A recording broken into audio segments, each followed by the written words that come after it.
নমস্কার বন্ধুরা, গীতা মান্না ভ্লগ চ্যানেলে সবাইকে অনেক স্বাগত জানিয়ে আজকে আমি একটা নতুন সুন্দর রেসিপি এনে হাজির করেছি, যেটা এই হালকা গরমে মানে বেশ ঝড় বৃষ্টি মেঘলা মেঘলা আকাশ এই সময় কিন্তু এই চিঁড়ের পোলাও খেতে ভীষণ ভালো লাগবে। আমি খুব হেলদিভাবে চিঁড়ের পোলাওটা বানিয়েছি। আর হচ্ছে বাসন্তী পোলাও যেটা বলতে পারেন, এটা কিন্তু ভীষণ হেলদি। এটা ব্রেকফাস্টে রাখতে পারেন বা বিকালবেলা টিফিনেও রাখতে পারেন। এটা কিন্তু ভীষণ হেলদি, ভীষণ বাচ্চাদের পক্ষে ভীষণ উপকারী। আর খেতেও কিন্তু খুব মজাদার, খুবই সুন্দর খেতে খুবই ভালো লাগবে। একবার হলেও বাসায় বানিয়ে খাবেন। আর যদি বানিয়ে খেয়ে থাকেন তাহলে অবশ্যই আমাকে কমেন্ট করতে ভুল করবেন না। আর প্রথমেই বলে রাখি, যদি ভিডিওটা আমার শেষ পর্যন্ত দেখে যদি আপনাদের ভালো লাগে তাহলেই লাইক, সাবস্ক্রাইব আর কমেন্ট করতে একটুকু ভুল করবেন না। আজকে কিন্তু আমি খুব মনোযোগ সহকারে এই বাসন্তী পোলাও বানিয়েছি। আপনাদেরকে পুরো রেসিপিটা শেয়ার করব, দেখতে থাকুন, ভীষণই ভালো লাগবে।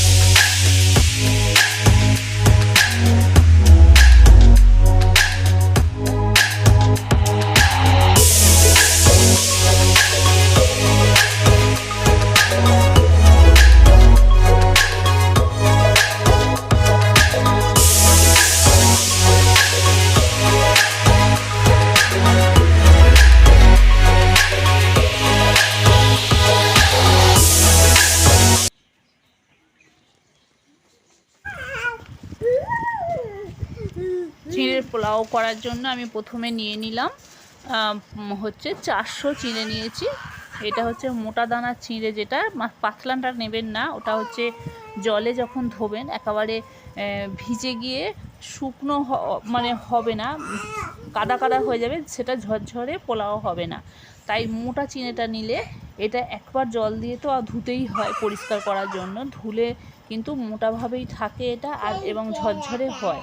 তাই এইখানে দেখিয়ে দিলাম যে খুব মোটা চিঁড়েটা নিতে হবে। আর এই চিঁড়েটা আমি প্রথমে ধুয়ে নিচ্ছি। ধুয়ে এর মধ্যে যে নোংরাগুলো আছে সেগুলো পরিষ্কার হয়ে যাবে। আর হচ্ছে খুব বেশি ধোয়ার দরকার নেই এবং চিঁড়েটা জলে ভিজিয়ে রাখার দরকার নেই। যদি ভিজিয়ে রাখা হয় অবশ্যই কাদার মতো হয়ে যাবে, সেটা খেতে ভালো লাগবে না আর ঝরঝরে একেবারেই হবে না। তা আমি এই জল দিয়ে ভালো করে এখানে ধুয়ে নিচ্ছি। ধুয়ে নিয়ে এখানে আমি মাখিয়ে দিলাম হচ্ছে নুন, পরিমাণ মতো, স্বাদ মতো, যতটা চিঁড়ের শুধু চিঁড়ের পরিমাণ মতো একটা নুন দিলাম। আপনারা আপনাদের পরিমাণ মতো নুন দেবেন। আর নুনটা মাখিয়ে রাখলে আর এটা হচ্ছে নুনটা টেনে নেবে। এর সঙ্গে আপনারা চিনিও মাখিয়ে নিতে পারেন, আমি কিন্তু চিনিটা শেষে দেবো, এখন আর চিনিটা দিলাম না। শুধু নুনটা মাখিয়ে নিলাম, নিয়ে এটাকে শুকনো করার জন্য কিছুক্ষণ এমনি রেখে দিলাম।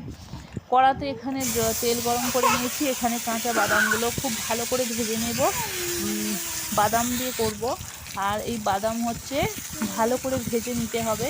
আর বাদামের একটা সুন্দর যখন গন্ধ বেরোবে তখন বাদামগুলোকে ভেজে তুলে রাখবো।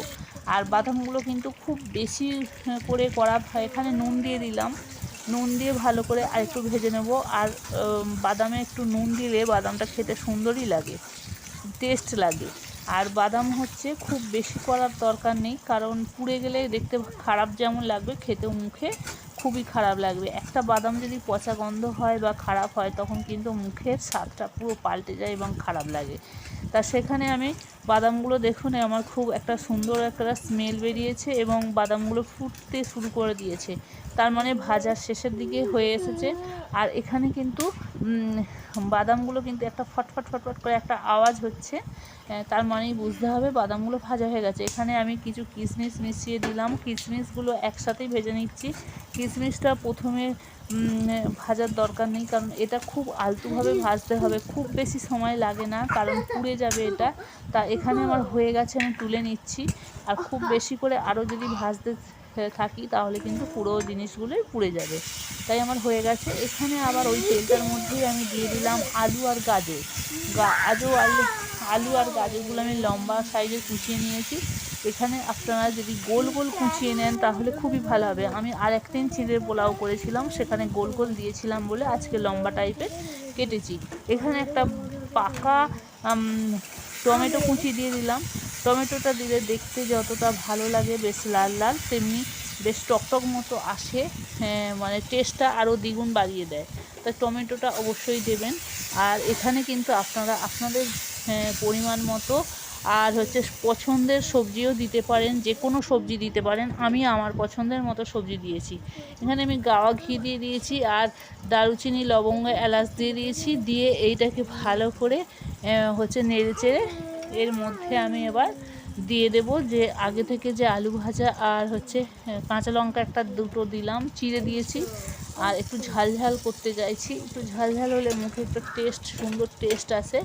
তা এখানে এবার আলু আর গাজর যে ভেজে রেখেছিলাম, টমেটো, সেই ভাজাগুলো দিয়ে দিলাম, আরও একবার দিয়ে দিলাম। দিয়ে এর সঙ্গে যে ধুয়ে রাখা চিঁড়েটা রেখেছিলাম, ঝরঝরে পুরো জলটা টেনে নিয়েছে, পুরো ঝরঝরে হয়ে গেছে চিঁড়েটা। এই চিঁড়েটা তুলে দিলাম এবং এই চিঁড়েগুলো ভালো করে সবজির সাথে ভালো করে মিক্স করে নিচ্ছি এবং গাওয়া ঘিয়ের সাথে মিক্স করে নিচ্ছি।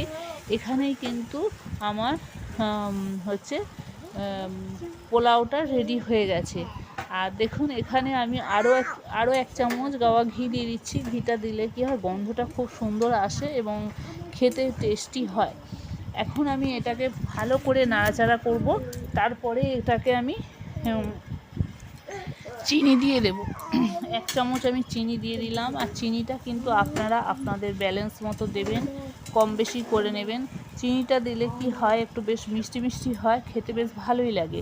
আপনারা যদি আরও বেশি চিনি দিতে চান দিয়ে দেবেন। তাই এখানে কাজু আর যে চীনা বাদামটা ভেজে রেখেছিলাম সেগুলো আমি দিয়ে দিলাম। দিয়ে একসাথে মিক্স করে নিলাম। নিয়ে এটাকে আরও ভালো করে একটু ভালো করে মিক্স করে নিলেই আমার রেডি হয়ে যাবে আজকের বাসন্তী পোলাও। এই বাসন্তী পোলাওটা কিন্তু ভীষণ খেতে ভালো। আর এই বাসন্তী পোলাও বাচ্চাদের স্কুলের টিফিনেও কিন্তু দেয়া যায়। খুব হেলদি এই ধরনের টিফিন বানিয়ে দিতে পারেন, খেতে ভালো লাগে। আর বন্ধুরা এইভাবে একবার হলেও আপনারা আপনাদের বাড়িতে বানিয়ে খাবেন, দেখবেন আপনাদের খুব ভালো লাগবে বাসন্তী পোলাও খেতে। আর যদি চালের পোলাও খেতে পারেন, এটা চিঁড়ের পোলাও করলাম আমি, আমার ভিডিওতে, আমার চ্যানেলে চালের পোলাও করা আছে আর চিঁড়ের পোলাও একবার করা আছে, এটা আরেকবার করে দেখালাম। আর এটা এইভাবে কিন্তু করে খাবেন, সত্যিই সর্বদিক থেকেই ভালো। আর যেদিন একটু ওয়েদারটা বেশ ঠান্ডা ঠান্ডা হবে, বৃষ্টি ভাব আসবে, সেই সময়তেও করে খেতে পারেন, খুব ভালো লাগবে। সকাল বিকালে নাস্তায় রাখতে পারেন এই ধরনের বাসন্তী পোলাও। সঙ্গে আপনারা যে কোনো তরকারি রাখতে পারেন বা শুধুও খাওয়া যায়, এটা কোনো কিছুই আর লাগবে না, এত সুন্দরভাবে বানানো হয়েছে। আর কেমন লেগেছে বন্ধুরা শেষ পর্যন্ত অবশ্যই কমেন্ট করতে ভুল করবেন না। যদি ভালো লেগে থাকে অবশ্যই কমেন্ট করবেন, খারাপ লাগলেও কমেন্ট করবেন। আর পরে আবার দেখা হবে নতুন কোনো ভিডিওতে, নতুন কিছু নিয়ে। আশা করি আপনারা ভালো আছেন, সুস্থ আছেন। আবার নতুন কিছু ভিডিওতে দেখা হবে নতুন কিছু নিয়ে। ভালো থাকবেন, সুস্থ থাকবেন। আর এতক্ষণ ভিডিওটা আপনারা দেখার জন্য অসংখ্য ধন্যবাদ জানাই। আজকের দিনটা ভীষণই সুন্দর একটা দিন, প্রকৃতিটা খুবই সুন্দর। সেই দিনে আজকে আমি সুন্দর একটা রেসিপি আপনাদের কাছে শেয়ার করেছি। কতটা কেমন লেগেছে অবশ্যই আমি আশা করে রাখবো যে সেই জিনিসটা জানার জন্য। আর এখানে আমি পরিবেশন করে দেখিয়ে দিলাম বাসন্তী পোলাও কেমন হয়েছে একটা থালার মধ্যে। বাসন্তী পোলাওটা খুব সুন্দর, যেমন দেখতে তেমনি খেতে কিন্তু টেস্টে হয়। একবার হলেও বানিয়ে খাবেন। অসংখ্য ধন্যবাদ জানিয়ে এখানেই আমি রেখে দিলাম। আবার দেখা হবে, টাটা। বন্ধুরা জানেন তো চিড়ের পোলাওটা খুব টেস্টি, খেতে ভীষণ ভালো হয়েছে। টাটা।